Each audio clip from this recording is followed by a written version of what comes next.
نحمد ونصلي على رسول الكريم اعوذ باللہ من الشیطان الرجیم بسم اللہ الرحمن الرحیم۔ اللہ سبحانہ و تعالی نے انسان کو اس کائنات میں اپنی عبادت کے لیے پیدا فرمایا ہے،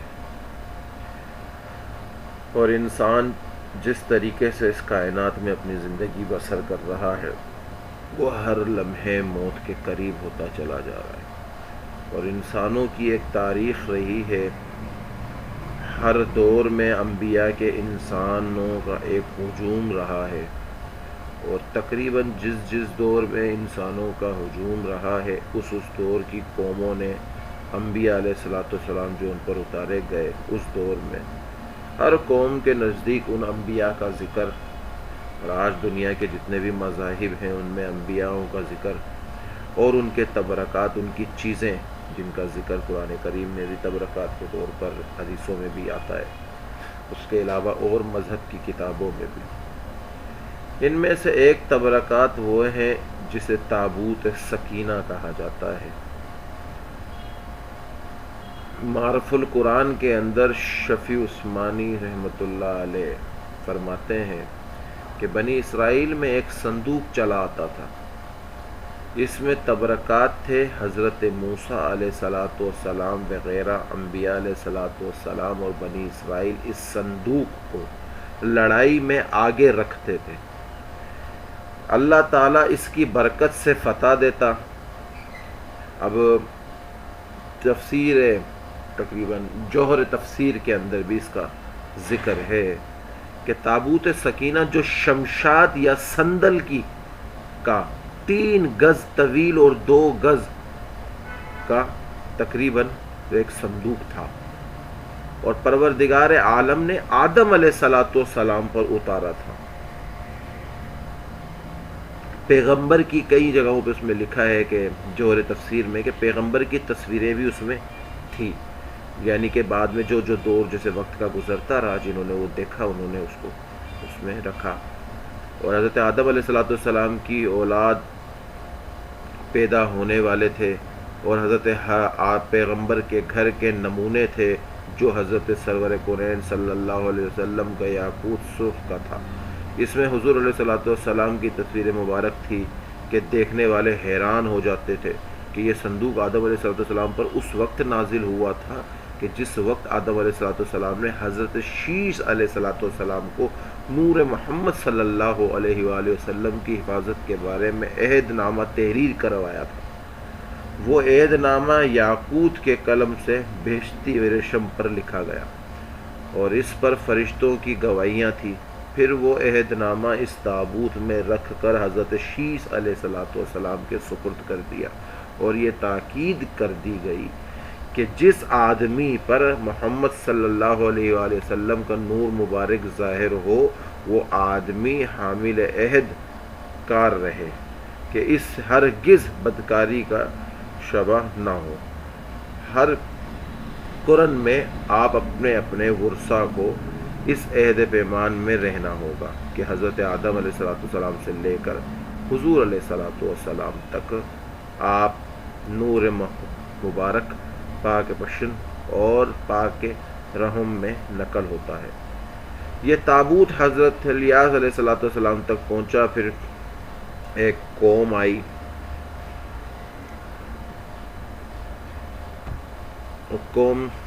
اور اس قوم کے ساتھ بنی اسرائیل پر غلبہ کر کے تابوت سکینہ کو بھی اپنے ساتھ لوٹ لیا۔ اچھا، بخت نصر کا ادھر جو ذکر بھی ہے، اور بخت نصر اور جالوت کا بھی ایک ذکر ہے کہ جو تابوت کو ساتھ لے گیا تھا، اور پھر وہ تابوت آگے جو قصہ آئے گا اس کا کہ تابوت کیسے گیا، کہاں گیا، پر لوٹ لیا۔ پھر بنی اسرائیل روتے رہتے تھے کہ ملکہ نے وہ تابوت اپنے بت خانوں میں رکھ دیا، اور تمام بت اس کے ارد گرد جو تھے وہ گر پڑے، ایک بت جو باقاعدہ باقی رہا۔ صبح کو بت پرست آئے تو یہ حال دیکھ کر حیران رہ گئے کہ ہم نے تو تابوت رکھا تھا، کہ یہ جو باقی بت تھے یہ کیسے گرے؟ تو تابوت کو دیکھ کر اور بتوں کو گرا ہوا دیکھ کر وہ حیران ہو گئے یہ حال دیکھ کر، اور انہوں نے یہ حال دیکھا تو حیران رہ گئے. پھر تابوت کو اسی بت کے اوپر رکھ کر چلے گئے, اور پھر جب آئے تو بت نیچے تھا اور تابوت اوپر تھا. پھر لوہے کی میخیں کیلیں لے کر بت کو تابوت پر مضبوط کر دیا. دوسرے دن دیکھا تو بت کے ہاتھ پاؤں کٹے ہوئے پڑے ہیں اور تابوت بت پر رکھا ہوا ہے, اور سخت پریشان ہوئے. ایک بنی اسرائیل نے بتایا, ایک بنی اسرائیل, ایک سیکنڈ, ایک بنی اسرائیل نے بتایا. آواز آ رہی ہے؟ ایک بنی اسرائیل نے بتایا یہ تابوت بنی اسرائیل کو خدا کی طرف سے ملا تھا, بت خانے تو اس کی جگہ نہیں. اگر یہ تابوت چند دن بت خانوں میں رہا تو پھر بت خانوں کا نام و نشان نہ رہے گا, کیونکہ یہ تو انبیاء کی تبرکات کا تابوت تھا جو اللہ نے انہیں دیا تھا. اور بنی اسرائیل یا آپ سے پہلے جو قومیں تھی وہ ان کو اپنے بنی اسرائیل جنگ میں آگے رکھا کرتے تھے. اگر تم یہ تابوت یہیں رکھو گے تو پھر یہ بت خانوں میں کوئی نام و نشان بتوں کا واپس نہیں رہے گا, سب کچھ ختم ہو جائے گا. اور پھر قوم عملکہ نے وہ تابوت ایک گاؤں کی حد میں دفنا دیا. پھر کچھ دن بعد اس گاؤں کے سب لوگ مر گئے. پھر وہاں سے نکال کر دوسری جگہ رکھا, وہاں بھی وبا آ گئی. اسی طرح 5-4 شہر ویران ہو گئے. آخر لاچار ہو کر بیل گاڑیوں پر, اچھا اس کا قصہ میں اور تفصیل سے آگے بیل گاڑیوں کا ذکر کر دوں گا, اور وہ رکھ کر بیل گاڑیوں پر اسے حضرت شمائل علیہ السلام تک پہنچایا. اور بعض روایت میں ہے کہ بنی اسرائیل کا کسی بات میں جھگڑا ہو جاتا تو اس تابوت کے پاس آ کر وہ اپنے بیانات یاد کیا کرتے, تو اس تابوت سے فیصلے کی آواز آتی اور وہ عمل کرتے. اب وہ تابوت حضرت موسیٰ علیہ السلام کا آسا بحیرہ طبریہ میں ہے, اور قبر قیامت کے قریب وہ ظاہر ہوگا. جوہر تفسیر میں اس کا ذکر ہے, اگر پھر کوئی اس کو پڑھنا چاہے تو اسے دیکھ لے. اس تمام وقت کے بعد بنی اسرائیل کو انکار کرنے کے لیے کوئی چارہ کار نہ تھا. حضرت شمائل علیہ السلام کا اعلامی فیصلے پر طالوت کو بنی اسرائیل کا بادشاہ بنا دیا گیا. طالوت و جالوت کا قصہ سنا ہے آپ لوگوں نے, آگے قصہ آیا تھا, آئے گا بلکہ انشاءاللہ آپ نے بھی پڑھا ہوگا. اچھا, ایک جگہ حاجی عبدالوہاب صاحب رحمۃ اللہ علیہ نے مفتی شجاع کو اپنا بیٹا بنایا ہوا تھا. تو مفتی شجاع صاحب ایک دفعہ بیان فرما رہے تھے, اور بیان فرماتے فرماتے مفتی شجاع صاحب نے کہا کہ بادشاہ ہمس جو تھا تو اس کے پاس ایک بندہ صحابی رسول, اللہ کا بھی پیش معاف فرمایا, اگر کسی کو اور قصہ بھی یاد ہو تو وہ میری اصلاح صحیح فرما دے. میں نے کافی پرانا ان سے قصہ سنا تھا مرکز میں بیان میں, تو باقی کسی کو یاد ہو تو وہ میری اصلاح پھر فرما دے. تو بہرحال وہ بادشاہ ہمس کے پاس جب ایک صحابی رسول دعوت نامہ لے کر آئے تو بادشاہ ہمس اسے اپنے کمرے میں لے گیا, یا ہمس سے پہلے کا جو بادشاہ تھا وہ اپنے کمرے میں لے گیا اور اسے کہا میرے ساتھ کمرے میں چلو. تو اس نے اپنے ایک تابوت کو کھولا اور اس میں سے ایک رومال نکالا اور اس صحابی رسول کو دکھایا. کہا اس کو جانتے ہو, یہ جو رومال پہ چھبی بنی ہوئی ہے, یہ جو پرچھاؤں یہ چھاؤں یہ فوٹو جو بنی ہوئی ہے, اسے جانتے ہو؟ صحابی رسول نے کہا میں تو نہیں جانتا, کون ہے یہ؟ تو کہا یہ آدم علیہ السلام ہے. صحابی رسول نے کہا اچھا ہوں گے, میرے علم میں نہیں ہے, کیونکہ ہم تو فوٹو سے براہ راست نہیں جانتے, ہم تو آپ علیہ السلام کی امت میں ہیں. آدم علیہ السلام کا نام تو ہم نے سنا ہے. اسی طرح سے اس نے دوسرا رومال نکالا, دکھایا, اسے جانتے ہو؟ کہا نہیں, کون ہے؟ کہا یہ شیس علیہ السلام ہے. اچھا. تیسرا دکھایا, اسے جانتے ہو؟ کہا نہیں. کہا کون ہے؟ کہا نوح علیہ السلام ہے. اسی طرح سے اور نکال کے دکھایا, حضرت موسیٰ تک, حضرت عیسیٰ تک. پھر ایک رومال نکالا جو کالا مخملی ریشمی رومال تھا, اسے دکھایا, کہا اسے جانتے ہو؟ صحابی رسول نے کہا محمد رسول اللہ ہے یہ تو. تو اس بادشاہ نے اس رومال کو چوما, سر پہ لگایا اور کہا بس ہمیں اس کی پیشن گوئی تھی کہ یہ آئیں گے آخری نبی. جیسے بھی اس میں قصے میں یہ قصہ آیا تو مجھے وہ قصہ یاد آ گیا جو میں نے اتنے سالوں سے پہلے سنا تھا.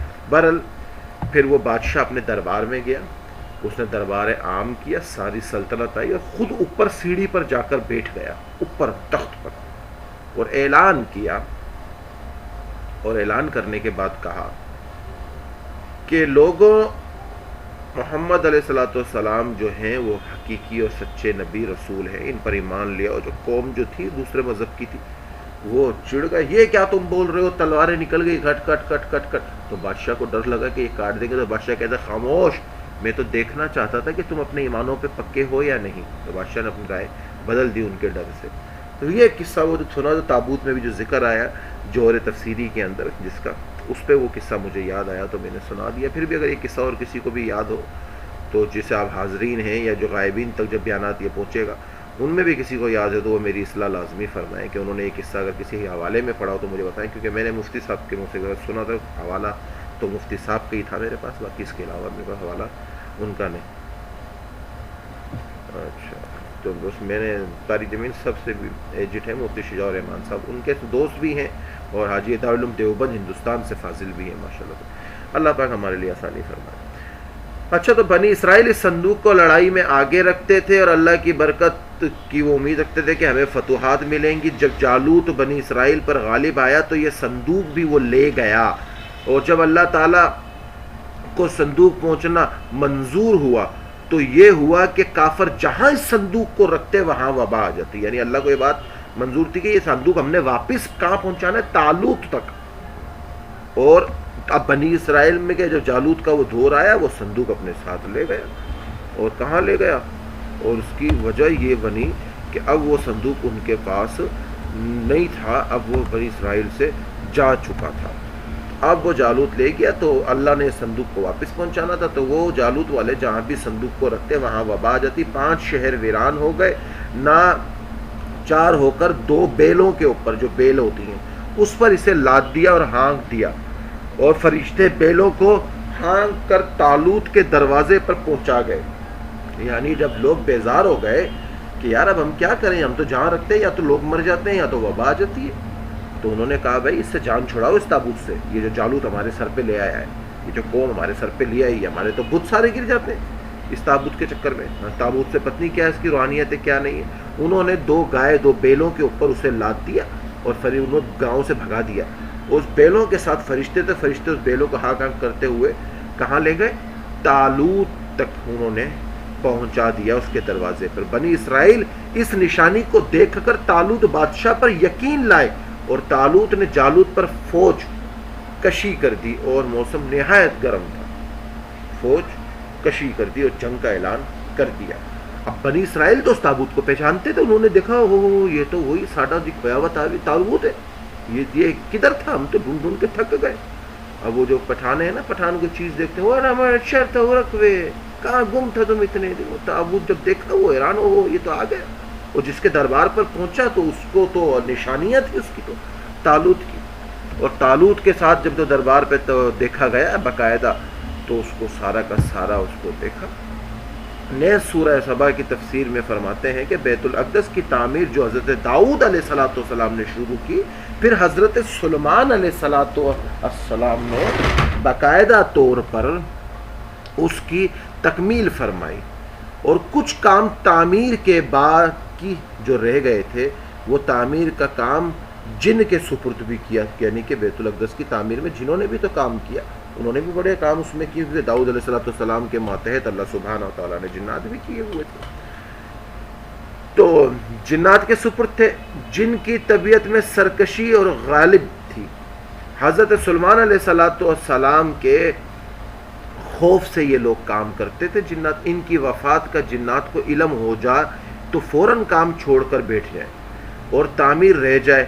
اس کا انتظام حضرت سلیمان علیہ السلام نے بذان ربانی یہ کیا کہ جب موت کا وقت آیا تو موت کی تیاری کر کے اپنے محراب میں، اپنے اس کمرے میں داخل ہو گئے جو شفاف شیشے کا تھا، بنی ہوئی تھی، اور باہر سے اندر کی سب چیزیں نظر آتی تھی، اور اپنے معمول کے مطابق عبادت کے لیے ایک سہارا لے کر ٹیک لگا کر کھڑے ہو گئے کہ روح پرواز کرنے کے بعد جسم اس آسے کے سہارے اپنی جگہ جمائے رہے، کہ حضرت سلمان نے سوچا اگر میں اس دنیا سے بھی اللہ کا جو حکم ہے جو فرشتہ آنا ہے موت کا میری روح لے کے جائے گا میرے کو لے جائے گا تو وہ جنات دیکھیں گے سلمان تو دنیا سے چلے گئے کہ ہم کیوں تابوت تعمیر کریں تو چھوڑ دو ہمیں تو تعمیر نہیں کرنی ہم جا رہے ہیں واپس بس. تو اسی لیے انہوں نے اپنی خود تیاری کر کے اپنے محراب اپنے حجرے خانے میں چلے گئے اور وہ حجرہ خانہ اتنا شفاف بنا ہوا تھا کہ باہر سے اندر کی چیزیں صاف نظر آتی ہیں.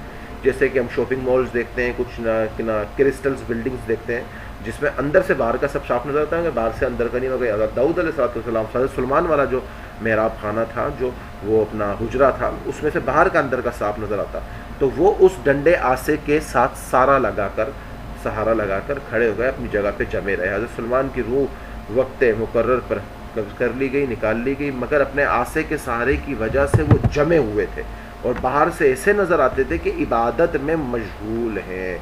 جنات کی یہ مجال نہ تھی کہ پاس آ کر دیکھ سکتے. حضرت سلمان علیہ السلام کو زندہ سمجھ کر کام میں مشغول رہے یہاں تک کہ سال بھر گزر گیا اور تعمیر بیت المقدس کا بقیہ کام پورا ہو گیا تو اللہ تعالیٰ نے گہن کے کیڑے کو جس کو فارسی میں دیوک اور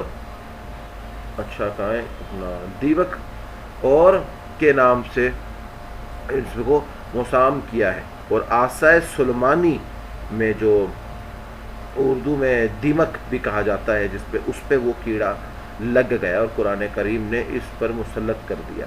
دیمک نے آسے کی لکڑی کو اندر سے کھا کر کمزور کر دیا اور وہ کمزور ہو گئی اور آسے کا سہارا ختم ہوا تو حضرت سلمان علیہ السلام گر گئے.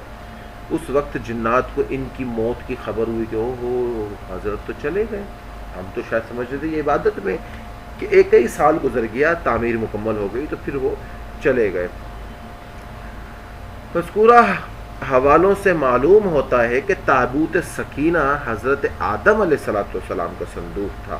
آپ علیہ السلام کے بعد یعنی کہ آدم کے بعد نسل در نسل یہ چلتے چلتے حضرت یعقوب علیہ السلام تک پہنچا پھر بنی اسرائیل کے انبیاء میں چلتا رہا حضرت موسیٰ تک ہارون تک کہ ان کے بعد ان کے دیگر انبیاء کے تبرکات بھی اس میں موجود تھے. بنی اسرائیل اس صندوق کو لڑائی میں آگے رکھتے برکت کے طور پر جیسے بھی ذکر بھی کیا میں نے کہ آگے رکھتے کہ تاکہ ہمیں فتوحات حاصل ہو اس کی برکات یہ ہوں گی. بنی اسرائیل نے نافرمانی کی تو اللہ تعالیٰ نے جالوت اور اس کی قوم کو ان پر مسلط کر دیا.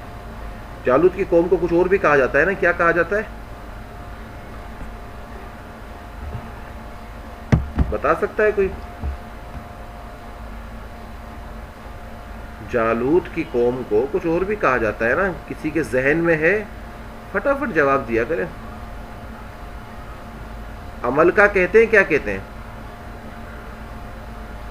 ہاں تو ہوشیاری حاضر جوابی رکھا کرو نا ہو جاتے ہو گیا. تو جالوت اور اس کی قوم کو اس پر مسلط کیا. انہوں نے بنی اسرائیل اس کے شہر کو اپنا تاراج یعنی کہ تباہ کر دیا اور انہی علاقوں سے دستبردار کر دیا. ان کی اولادوں کو قتل کیا گرفتار بھی کیا اور تابوت بھی لے گئے لیکن اللہ تعالیٰ نے جالوت اور اس کی قوم کو تابوت کی وجہ سے مختلف آزمائشوں میں ڈال دیا اور گرفتار کیا.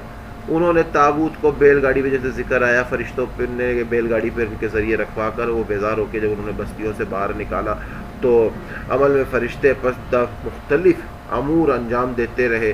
اسی وجہ سے سورہ بقرہ میں اللہ تعالیٰ نے فرشتے سے اٹھا لائیں گے جو ذکر کیا تابوت کا سورہ بقرہ میں اٹھا لائیں گے فرشتے اسے اٹھا لائیں گے یا پھر براہ راست فرشتے اٹھا کر لائیں. اور تابوت کا لوٹانا اللہ کے نیک بندوں طالوت بادشاہ کے من جانب اللہ تعالیٰ ہونے نے دلیل دی کہ یہ طالوت تمہارا وہ بادشاہ ہے جس کی نشاندہی کی اور اس کی دلیل یہی تھی کہ تابوت اس کے گیٹ پہ واپس پہنچ جاتا. اور چنانچہ بنی اسرائیل طالوت کی قیادت میں جالوت سے لڑے اور حضرت داؤد علیہ السلام طالوت کے لشکر میں شامل تھے اور ابھی تک نبوت سے سرفراز نہیں ہوئے تھے. انہوں نے بہت بہادری سے کفار کا مقابلہ کیا اور جالوت کافر بادشاہ کو قتل کر دیا.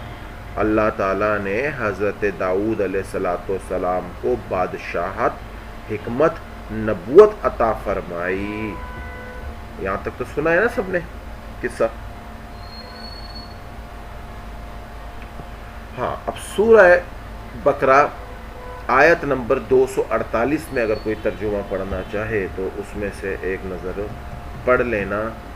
اور ان سے ان کے نبی نے یہ بھی کہا کہ طالوت بادشاہ کی علامت یہ ہے کہ تمہارے پاس وہ صندوق واپس آ جائے گا جس میں تمہارے پروردگار کی طرف سے سکینات کا سامان ہے. اور موسیٰ ہارون نے جو اشیاء چھوڑی تھی ان میں سے کچھ باقی اس میں چیزیں موجود ہیں. اسے فرشتے اٹھائے ہوئے لائیں گے.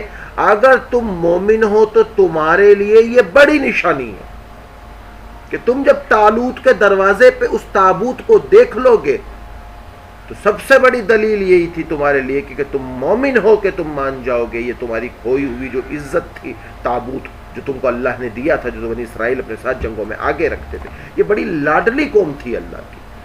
اور ان پہ جب ان پر اللہ نے ان کی نافرمانیاں دیکھی نہ آگے پیچھے کر دیا یا ان پہ آزمائشیں ڈال دی، تو جو بھی نبی آتا ہے یہ اس کے پاس روتے ہیں کہ جی ہمارے کو ہمارا حق دلائیں، آپ اللہ سے ہماری سفارش کریں، آپ اللہ کے نبی ہیں. جن پہ نشانیاں دیکھتے وہ نبی دعا کرتے، اللہ پھر انہیں موقع دے دیتا کہ چلو جی ان کو پھر ایک بار ان کو آگے چل دے دیا جائے. حضرت داؤد علیہ السلام نے نبوت اور بادشاہت ملنے کے بعد اللہ تعالیٰ کی عبادت کے لیے ایک عظیم الشان عبادت گاہ مسجد تعمیر کرانا شروع کی، مگر جنگ کی وجہ سے، وقت کی وجہ سے جنگوں میں صرف رہے تو کروا نہ سکے. اور اس تعمیر کو ہیکل سلیمانی کہا جاتا ہے، جسے حضرت سلیمان علیہ السلام نے اپنے والد کی وصیت کے مطابق نہایت ہی اطمینان اور شان سے مکمل کروایا. یہاں تک اس کی تعمیر میں اتفاقاً اور استحکام کے لیے جنات سے بھی خدمات لی گئی کہ وہ جنات بھی اس میں آ کے کام کرے. چونکہ حضرت سلیمان علیہ السلام اس مسجد بیت المقدس کی تکمیل کی نمایاں و عظیم الشان تعمیرات آپ علیہ السلام نے کروائی. یعنی کہ آپ علیہ السلام صرف حضرت محمد مصطفیٰ صلی اللہ علیہ وسلم کے لیے استعمال نہیں ہوتا. جس نبی کا ذکر ہو رہا ہو آدم علیہ السلام، تو ان کے لیے بھی آپ علیہ السلام استعمال کرتے ہیں. تو جب جس نبی کا ذکر آ رہا ہو تو ان کے نام کے ساتھ اگر آئے یا ان کے آگے صرف آپ علیہ السلام لکھا ہو تو سمجھ جاؤ جس نبی کا قصہ چل رہا ہے ان کے ساتھ استعمال ہو رہا ہے، کروائی. اور اس لیے اس ہیکل سلیمانی کہا جاتا ہے کہ سلیمان نے حضرت داؤد علیہ السلام کے بیٹے نے اسے مکمل کیا. معلوم ہوا کہ ہیکل سلیمانی سے مراد وہی مسجد بیت المقدس ہے جس کی تعمیر کا ذکر قرآن مجید میں کیا ہے اور آج تک موجود ہے، جہاں سے رسول اللہ صلی اللہ علیہ وآلہ وسلم کو معراج کے موقع پر آسمانوں کے سفر کے لیے لے جایا گیا. اس کے علاوہ مزید کوئی خاص واضح تعمیر مراد نہیں ہے، کیونکہ وہ اس نبی تھے اس دور کے، تو ان کے دور کے اندر یہ وہ چیز ہوا. اچھا، مولانا حافظ الرحمان سوہاوی نے اپنی ایک کتاب قصص الانبیاء کے 4 جلد بھی لکھی ہے. اس میں اگر آپ دیکھیں تو یہودیوں کے یہاں بھی اہمیت اسی لحاظ سے ہے کہ وہ بھی ان انبیاء کے ماننے والے ہیں، کہ یہودی بھی حضرت داؤد علیہ السلام کو مانتے ہیں اور حضرت ہارون کو بھی مانتے ہیں اور حضرت عزیر کو بھی مانتے ہیں اور حضرت سلیمان کو بھی مانتے ہیں، حضرت موسیٰ کو بھی مانتے ہیں. تو ان کے لیے بھی بڑی اہمیت ہے ان نبیوں کی یہودیوں کے لیے. تو لہٰذا یہ مقدسات میں جن پر قبضہ کرنے والا کا جو خواب دیکھتے تھے، تاہم یہود اپنی عادتوں کے مطابق جیسے اللہ تعالیٰ کی کتاب اور احکام میں تبدیلی تحریف کی ان لوگوں نے، یہی بھی کچھ من گھڑت نظریات میں باتیں پھیلا دی گئی کہ جس کا حقیقت سے کوئی تعلق نہیں تھا. ان کی حیثیت تو ہمارے اور شیطانی دھوکوں سے زیادہ کچھ نہیں تھی. حقیقت وہی ہے جس کی نشاندہی قرآن نے کی ہے. پھر آج کے دور کے اندر بہت سارے یہودیوں نے ایک من گھڑت چیزیں بھی پیش کی ہیں، یہ فلاں ڈمکا شمکا، کیونکہ وہ اب تو نبیوں کو مانتے ہی نہیں ہیں. حضرت عیسیٰ کو بھی نہیں تسلیم کرتے یہود، حضرت آپ علیہ السلام کو بھی تسلیم نہیں کرتے. تو آج ہمارے دور میں ایک دھوکہ دری، ایک فریب اور ایک طریقے سے کام لیا گیا. حقیقت تو وہی ہے جو قرآن نے نشاندہی کی ہو، حدیثوں نے جس کی نشاندہی کی ہو. آواز آ رہی ہے؟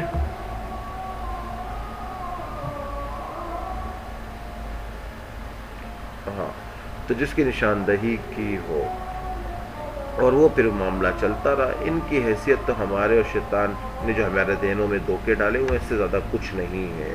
اچھا 1 منٹ ہولڈ پہ لگائیں, اذان مکمل ہو جائے, پھر میں بات کو آگے سے پھر کنٹینیو کرتا ہوں.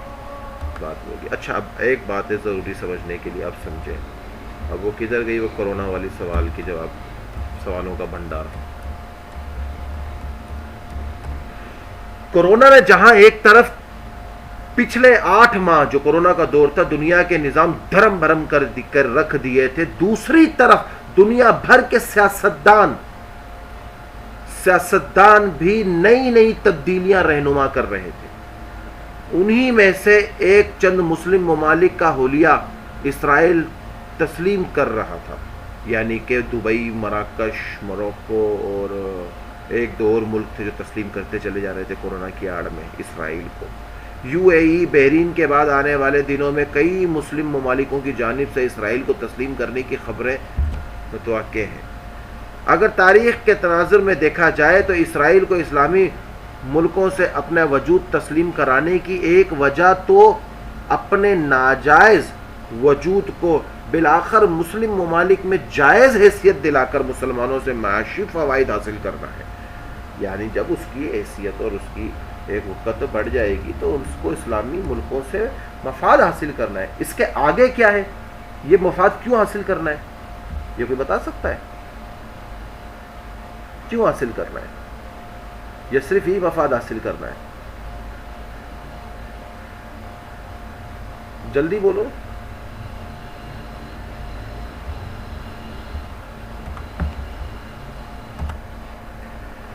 ہاں, تو پورے عرب امارات کے نزدیک اپنے آپ کو اسرائیل کا تسلیم کروانا اور معاشی فوائد حاصل کرنے کے ساتھ ساتھ آنے والے وقت کی پیش بندی میں بھی ہے, جس کا ذکر قرآن شریف میں اور تورات میں موجود ہے. دوسری طرف منفی طور پر اس تابوت سکینہ کی تلاش ہے کہ وہ اس کو اسرائیل میں تو ڈھونڈ چکے, یورپ میں انہیں اس کی نشانیاں ملتی نہیں ہیں, تو انہیں شک ہے کہ یہ جو آثار قدیمہ کے نام پہ لوگ ہیں, انہوں نے جس کو یہودیوں نے اربوں ڈالر دیے ہیں, اور بڑے بڑے جو آثار قدیمہ جس میں ڈاکٹر یزاکوف تھا, بعد میں وہ جہنم پہ ایمان لے آیا, اور اس نے وہ جو جہنم کی آوازیں سنی اس کے بعد وہ ایمان لے آیا, اور اس نے ریشیا میں جو کھڈا کھودا, ایسے بہت بڑے بڑے ڈاکٹر مسلمان ہو گئے. ڈاکٹر مورس بوکائے جس نے فرعون کی لاش کو ایجاد کیا, کہاں تھی دنیا میں, یعنی کہ اس کی اپنا نشاندہی کی دنیا میں ڈھونڈی, کہاں تھی جب ایک بندے نے سورہ بنی اسرائیل سے اس کو حوالہ دیا کہ تو فرعون ہے. اس نے کہا یہ دنیا کی تاریخ میں 1300 سال کے اندر میں واحد بندہ ہوں جس نے 1000 سالوں میں سے اس لاش کو دریافت کیا ہے, اور تم کہتے ہو یہ قرآن میں ذکر ہے, کہاں ہے؟ اس نے قرآن میں دکھایا تو ڈاکٹر مورس بوکائے مان لیا. پھر اس نے بڑی زبردست بائبل, اسلام اور سائنس جیسی کتابیں لکھی, ڈاکٹر مورس بوکائے. اور تو اسی طرح سے یہود نے اپنے بڑے بڑے آثار قدیمہ کے اوپر لوگوں کی ڈیوٹیاں لگائی ہوئی تھی. وہ ڈیوٹیوں کے طور پہ باقاعدہ اس کو تابوت سکینہ کی تلاش کے لیے اب عرب کی سرزمین کا رخ کر رہے تھے. تبھی اس کی سکینہ کی تلاش تھی جس کے ذریعے سے یہودی اپنی کھوئی ہوئی طاقت دوبارہ حاصل کر کر دنیا بھر میں اپنا تسلط قائم کرنا چاہتے تھے. تو پہلا مقصد یہی تھا کہ وہ یہ چاہتے تھے کہ وہ تابوت ہمیں مل جائے اور ہم اس تابوت کے ساتھ اپنی کھوئی ہوئی عزت, تاکہ جنگ میں ہم اسے اپنے آگے رکھیں گے تو ہمیں فتوحات حاصل ہوں گی اور ہمیں کوئی مسلمان اور کوئی ملک ہمیں ہرا نہیں سکے گا. ایک ظالم بادشاہ بخت نصر نے بنی اسرائیل پر حملہ کیا تو دوسری عمارتوں کو بھی ساتھ ساتھ تباہ کیا, اور ہیکل سلیمانی کو بھی تباہ کر کے, اور افراتفری کے عالم میں تابوت سکینہ غائب ہو گیا. وہ جو ذکر آیا اور پھر وہ غائب ہو گیا, اور آج تک اس کا کوئی سراغ نہ مل سکا. یعنی کہ اب یہ بات سن لو, بخت نصر یعنی کہ جالوت کے اس دور کے اندر وہ تابوت گم گیا, اس کے بعد اس کا ثبوت نہیں مل سکا. کیونکہ اگر اس کو اسلامی روح سے وہ سمجھا جائے تو اگر اللہ کے نبی علیہ السلام کے دور میں مثال کے طور پر تابوت سامنے آتا تو ہمارے میں بھی کئی ایسے لوگ تھے کہ جیسے وہ بہت سارے لوگ چلتے رہے کہ اللہ کے نبی کے دین کی دعوتوں کو قبول نہ کیا انہوں نے, کہ نہیں جی ہم تو اپنے آباء و اجداد کا دین نہیں چھوڑیں گے. تو وہ تابوت اس دور میں بھی سامنے نہیں آیا اور وہ تابوت چھپا رہا. اب اس تابوت کا جو آخری مقصد ہے اسی دور میں امام مہدی کے دور میں آئے گا. نشانیاں اللہ کے نبی علیہ السلام نے ساری بیان کی, اس کی ساری چیزیں. باقی اس پہ اگر کسی کے پاس حوالہ ہو کہ اللہ کے نبی کے دور میں کوئی نظر آیا تھا تو وہ حوالہ بھی مجھے پھر اس کا بھیج دیجیے گا. افراتفری کا عالم ہوا, تابوت سکینہ غائب ہو گیا اور آج تک اس کا کوئی ثبوت نہ ملا. جو یہودی آثار قدیمہ کے نام پر باقاعدہ طور پر اسے ڈھونڈ رہے ہیں, اور بہانے سے دنیا بھر کے ہر ملکوں میں اس تابوت سکینہ کی تلاشیں اور سرگرمیاں انہوں نے بڑے جوش و خروش سے جاری رکھی ہوئے تابوت کی تلاش ہے۔ آج بھی بہت سارے ماہر آثار قدیمہ، خصوصاً یہودی مذہب سے تعلق رکھنے والے ماہر، اس کی تلاش میں سر گرد توڑ محنتیں کر رہے ہیں تاکہ اسے ڈھونڈ کر اپنی اصل روحانیت کو واپس پا سکیں اور پھر پوری دنیا پہ دجال کی حکومت کا خواب کو ہم سچا کر سکیں اور اس پر اپنی حکومت کو تاریک کریں۔ یعنی ڈیوڈ آف دا اسٹون جو پتھر ہمیں مل گیا، تخت داؤدی، وہ برطانیہ میں رکھا ہوا ہے۔ تابوت سکینہ مل جائے گا تو ایک جگہ ہے کہ حضرت یوسف کا اس میں جبہ ہے، من و سلوہ کے کچھ ٹکڑے ہیں، تورات کی کچھ صحیفوں کے اس میں ٹکڑے ہیں، سطریں لکھی ہوئی ہیں، اور حضرت ہارون اور کے اس میں اپنا نالین ہے، اور حضرت موسیٰ کا اس میں عصا ہے، اور کچھ انبیاء کے اس میں تبرکات موجود ہے۔ تابوت سکینہ کی موجود جگہ کے بارے میں مختلف لوگ کیا سے آرائیاں کرتے رہتے ہیں کہ کچھ لوگوں کے نزدیک تو یہ افریقہ لے جایا گیا، اور ایک مشہور آثار قدیمہ ران وائٹ کا کہنا ہے کہ یہ مشرقی وسطی میں موجود ہے، اور کچھ لوگوں کے مطابق اس کے ڈھونڈنے کی کوشش انگلینڈ کے علاقوں سے کرنی چاہیے۔ بہرحال کوششیں جاری ہیں، لیکن تاحال تو ابھی تک ان کو ناکامی کا ہی سامنا کرنا پڑا ہے۔ ہاں ایک حوالہ کہیں تھوڑا بہت ملتا ہے، واللہ عالم اس بات کا حوالہ میرے پاس موجود نہیں ہے، مگر ایک میں نے کہیں کوئی آرٹیکل پڑھا تھا، اس میں لکھا تھا کہ ایک بزرگ کے بقول تو یہ تابوت کسرانی قبیلے کے علاقے غربن میں موجود ہے، غربن پاکستان کے ضلع ڈیرہ غازی خان کی ایک تحصیل تنوسا شریف میں ہے۔ ایک آدمی تھا، اس کا ایک آرٹیکل میں نے کہیں پڑھا تھا، اس نے لکھا کہ وہ پاکستان کے اندر توسا خان شریف کے اندر ڈیرہ غازی خان ضلع میں موجود ہے، وہ نشانیاں وہاں ہو سکتی ہیں۔ فلسطین کا بہت سارا علاقہ انہوں نے چھان مارا ہے، اس کے مطابق تابوت سکینہ یا حضرت داؤد، حضرت سلیمان علیہ السلام کے محل کے آس پاس مشرقی وسطی میں کہیں موجود ہو سکتا ہے، کہ جو نشانیاں آثار قدیمہ والوں نے بیان کی ہے، کیونکہ وہ جادو کی مدد بھی لے رہے ہیں، براہ راست اس چیزوں سے اس کو کر رہے ہیں۔ آپ وہ قرآن کی وہ آیت بھی سامنے رکھ لو جس کا مفہوم ہے کہ ایک پلاننگ انہوں نے کی، ایک پلاننگ ہم نے کی، اور ہم بہتر پلاننگ کرنے والے تھے، تو وہ پلاننگ جادو کی مدد سے بھی کر رہے ہیں کہ ہم تو ڈھونڈ لیں گے، مگر اللہ کہہ رہے ہیں تم کیسے ڈھونڈو گے، ہم نے تو لانا ہی اسے آخر میں، تم کیسے ڈھونڈ لو گے۔ تو اسی طرح سے پھر اللہ اپنی ایک تدبیر کے ساتھ اس کو لے کر اس نظام کو چل رہے ہیں، اور کئی کافے لگائے جاتے ہیں کہ لیکن حتمی کچھ نہیں کہا جا سکتا کہ یہ امرتے کے اسرائیل کے ساتھ تعلقات بحال کرنے کے حق میں دنیاوی فوائد کی دلیلیں ہیں، اور دانشمندوں کا یہ بھی کہنا ہے کہ یہ دنیا کا سارا جو نظام یہ تابوت کو ڈھونڈنے کے لیے اربوں سے ہاتھ جو ملا رہے ہیں اور اس کو لے کر باقاعدہ طور پر آگے پیچھے چل رہے ہیں، حقیقت پہ یہ کیا کیا مبنی چیزیں آثار قدیمہ کے نام پر اسے کر رہے ہیں۔ اسرائیل کے ساتھ تعلقات بحال کرنے کے لیے حق کے دنیاوی فوائد کی دلیلیں بھی پیش کرتے ہیں کہ جی اسرائیل سے تعلق کر لیں گے تو بڑے اچھے معاملات ہو جائیں گے، یہ ہو جائے گا، وہ ہو جائے گا، وہ ہو جائے گا، یہ ہو جائے گا، فلاں ڈھمکا۔ جہاں جہاں ان کو تھوڑا سا شک و شبہات ہوتا ہے یا کوئی دانشمندوں کے کول آتے ہیں کہ اس جگہ ہو سکتا ہے تابوت ہو، تو وہ ان ملکوں کے اوپر یا تو حملے کرتے ہیں یا تو ان کو دوستیوں کے ذریعے کرتے ہیں۔ جیسے پاکستان میں سے اس وقت بہت سارے لوگ اسرائیل کو تسلیم کرنے کی باتیں کر رہے ہیں۔ میں تو اپنے علماؤں کی بڑی عزت کرتا ہوں، مگر کہ جو حق بات کرتے ہیں تو ہم ان کی عزت کرتے ہیں، اور جو حق بات نہیں کرتے ہم ان سے بدتمیزی نہیں کرتے، ہم انہیں فالو کرنا چھوڑ دیتے ہیں۔ جیسے مولانا شیرانی صاحب تھے جو جمعیت علماء فے کے مولانا فضل الرحمان کے کیبنٹ کے حصے تھے، مگر ان کی یہ باتیں کہ اسرائیل کو تسلیم کر لیا جائے، اور انہوں نے ایک معاہدے میں کہا کہ اسرائیل تو جو ہے یہود کی سرزمین تھی، بات میں وہ آئی تو آئی مسلمانوں کا، تو ان کا ایک نظریہ تھا۔ برحال جمعیت علماء اسلام نے انہیں فارغ کر دیا اپنے اس سے پارٹی سے، مولانا فضل الرحمان کی پارٹی نے، اب انہوں نے عمران خان سے ہاتھ ملایا، ان کے ساتھ ہے، اور ان سے اس دن بھی میڈیا نے ایک بیان لیا کہ آپ کا اسرائیل کے بارے میں نظریہ بولا، جی میرا نظریہ اب بھی وہی ہے کہ اسرائیل کو تسلیم کر لینا چاہیے۔ ان کا ایک اپنا ذاتی نظریہ ہے، ہم اس نظریے کی تائید نہیں کرتے، ہم اپنے بڑے اکابرین کے ساتھ ہیں، ہم عزت ان کی کرتے ہیں کہ مولانا شیرانی صاحب ایک نام ہے، مگر ہم ان کی اس چیز کو، اس بات کو فالو نہیں کرتے۔ تو لوگوں کا کہنا ہے کہ وہ حضرت سلیمان علیہ السلام کے محل کے ارد گرد ہے، اور اسرائیل سے کے ساتھ تعلقات بحال ہو جائیں گے تو دنیاوی فوائد بھی حاصل ہوں گے اور اپنا کام بھی، معاملہ چلتا رہے گا۔ اور قرآن شریف میں واضح طور پہ کہا ہے کہ یہود و نصرانی جو ہیں وہ تمہارے دوست نہیں ہو سکتے، یہ آپس میں ایک دوسرے کے دوست ہیں۔ اپنے فلسطینی بھائیوں کی لاشوں پر جو ہم سمجھوتا کر لیں اگر اسرائیل کو تسلیم کر لیں تو یہ بے غیرتی ہم لوگوں سے نہیں ہو سکتی کہ وہ فلسطین میں مسلمانوں کا خون بہاتا رہے، ہماری مسجد اقصیٰ پر حملے کرتا رہے، مسلمانوں کو قتل و غارت کرتا رہے، ہم کہیں جی اسرائیل سے تعلقات بحال کر لیے جائیں، یہ فلسطینیوں کے خون کے ساتھ ایک غداری ہوگی۔ محل تعمیر کرنے والی اسلامی ریاستیں یہ یاد رکھ لیں اچھی طرح سے کہ تاریخ مجرموں کو کبھی معاف نہیں کرتی۔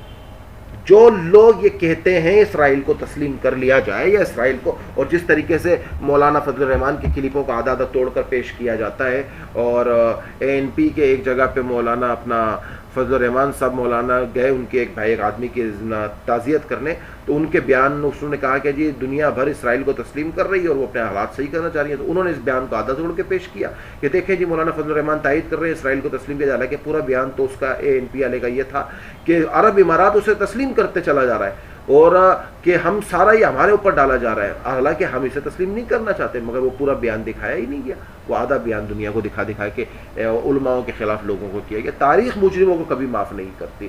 ابھی وقت ہے کہ امت مسلمہ یہودیوں کے اعلی کار بننے کی بجائے آپس میں محتاط ہو جائے اور ایک دوسرے کے بن جائے، اپنے مفادات کا تحفظ کرے، ورنہ آنے والی نسلیں کبھی معاف نہیں کریں گی، کیونکہ تاریخ نے کبھی معاف نہیں کیا۔ تبھی تو اقبال نے کہا تھا نہ سمجھو گے تو مٹ جاؤ گے اے زمین والو، انہوں نے تو ہندوستان کے لیے کہا تھا کہ نہ سمجھو گے تو مٹ جاؤ گے اے ہندوستان والو، مگر ہم اس مصرے کو پوری دنیا کے لیے نافذ کرتے ہیں، نہ سمجھو گے تو مٹ جاؤ گے اے زمین والو، تمہاری داستان تک بھی نہ ہوگی داستانوں میں۔ اس صندوق میں کیا ہے؟ بائبل کے مطابق یوسف علیہ السلام کا جسد مبارک، اور بائبل ہی کی بعض روایتوں سے ہڈیوں اور کپڑے تھے، اور حضرت موسیٰ علیہ السلام مصر سے اپنے ساتھ اس کو لے کر باقاعدہ طور پر اس کو آئے تھے، جو بائبل کے اندر ان کے بارے میں جو چیزیں لکھی ہوئی ہیں۔ امید ہے یہاں تک تابوت سکینہ کی کارگزاری، تابوت سکینہ کے بارے میں بڑی اچھی باتیں اور بڑی چیزیں، بڑی معلومات ہم آپ لوگوں کو میسر ہو چکی ہوگی، اور اللہ پاک ہم سب کو عمل کی توفیق عطا فرمائے۔ تو اللہ بس ہم سے بھی یہ کام لے کہ ہم بھی فتنہ دجال کے خلاف کام کرتے رہیں اور یہود کی سازشوں کو بے نقاب کرتے رہیں۔ باقی آپ میں سے اگر کوئی تابوت سکینہ کو ڈھونڈنے کے لیے نکلتا ہے تو وہ بھلے نکل سکتا ہے، اس کو اجازت ہے میری طرف سے۔ باقی اب وہ جب تابوت آئے گا تو تب دیکھیں گے وہ تابوت کدھر ہے کدھر نہیں ہے۔ تو یہ نشستیں آج ساری ادھر مکمل ہو گئی، تابوت سکینہ اور اس کے ساتھ ہیکل سلمانی اور بیت الاقدس اور اس کے ساتھ تھرڈ ٹیمپل، اور تھرڈ ٹیمپل کا قصہ تو آگے آ جائے گا، اور تخت داؤدی۔ ہاں مین چیز اسرائیل کا جھنڈا جو ہے جس میں دو اوپر نیچے نیلی رنگ کی لائنیں اور بیچ میں ایک اسٹار ہے، وہ اسٹار وہی ہے، اس کے بارے میں ذکر کر دوں گا۔ وہ 8 کونوں والا اسٹار جو ہے، 6 کونوں والا اسٹار جو بناتے ہیں وہ، یا 8 کونوں والا اسٹار جو تختی سے اسٹار داؤدی کہا جاتا ہے، اسٹار آف داؤدی، وہ اس کا میں ذکر کر دوں گا وہ کیا ہے۔ اسرائیل کے جھنڈے کی سب سے بڑی خوبی یہ ہے ان کے نزدیک کہ وہ جو اوپر کی 2 نیچے کی لائنیں ہیں وہ دریائے نیل ہیں، اور بیچ کا جو ہے وہ ریاست ہے جو اس دور میں سے چلی آئی بنی اسرائیل کی، تو اس کے مطابق انہوں نے اپنے جھنڈے کو ڈیزائن کیا ہے۔ یہاں تک کہ امید ہے کہ آپ لوگوں کو بات سمجھ آ گئی ہوگی۔ اللہ پاک ہم سب کا حامی اور ناصر ہو۔ آج کی نشست کا پہلا سیکشن ہمیشہ کے لیے اللہ کے حکم سے یہاں ختم ہوتا ہے کہ پہلا سیکشن تھا صہیونیت یہ ساری سازشیں کیوں کر رہی ہے، ان کے ایجنڈوں کو ساروں کو بے نقاب کر کے اللہ کے حکم سے ہم نے یہاں ختم کر دیا۔ امید ہے آپ لوگوں کو اب تک سب کچھ یہاں تک سمجھ آ چکا ہوگا کہ یہ کتنے خطرناک لوگ ہیں اور یہ کتنا اربوں خربوں ڈالر کیوں خرچ کر رہے ہیں ایک تابوت کو ڈھونڈنے کے لیے، اس تابوت سے ان کی کیا اہمیت وابستہ ہے، وہ تمام چیزیں، اس تابوت کی ہمارے نزدیک حیثیت کیا ہے وہ بھی ہم نے بتا دیا، سب چیزیں بات آ گئی۔ اس پر مسجد اقصی پہ تینوں مذہب کے نظریات کیا ہیں اس پہ بھی ہمارا ذکر ہو چکا ہے، اور تمام بیانات تقریباً یوٹیوب کے چینل ورلڈ ریسرچ سینٹر پر اپلوڈ ہیں، اور الحق اسلامک اکیڈمی کے پیج کے اوپر اپلوڈ ہے، الحق کے گروپوں میں چل رہے ہیں، ٹیلی گرام کے اوپر ایکسپوز یہودیت اور دجالیت کے گروپ میں اپلوڈ ہیں، اور اس کے علاوہ بھی فیس بک کے ایک پیج ایکسپوز دجال اور اینٹی ایلومیناٹی کے اوپر تمام انشاءاللہ بیانات میسر ہوں گے، وہاں تمام نشستیں مل جائیں گی۔ تو آج کی تقریباً نشست نمبر 7 مکمل ہو کر پہلا سیکشن ختم ہو گیا۔ اگلا سیکشن جو شروع ہوگا وہ ہے دجالیت۔ اب دجالیت کیا ہے اس پر اب حدیثوں کا ذکر ہوگا، ان سے بچنے کی تدابیر کیا ہے، ان سے کیسے بچا جائے، ہر کوئی اپنے نفس کا دفاع کیسے کرے، کن چیزوں سے احتیاط کرے، کن چیزوں کا کرے، ورد کون سا کرے، وظیفہ کون سا پڑھے، سورت کون سی پڑھے۔